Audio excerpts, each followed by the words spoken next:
রুক্ষ মাটির ওপর দিয়ে তৃষ্ণার্ত কাকের যাত্রা। জলের সন্ধান কখন শেষ হবে কেউ জানে না। যেখানে জল পাওয়া খুবই কঠিন ছিল।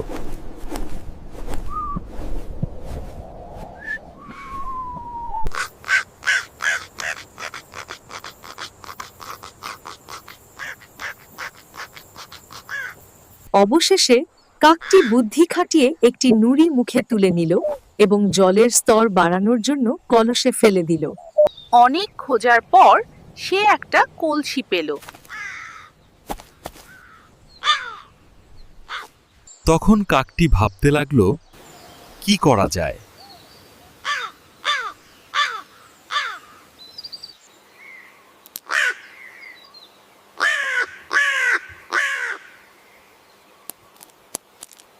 কাকটি কলসের মধ্যে নুড়ি ফেলতে শুরু করে। ধীরে ধীরে জল উপরে উঠে আসে এবং কাকটি তৃপ্তি সহকারে জল পান করে। Gescheiter und geduldiger Mann findet eine Lösung für jedes Problem.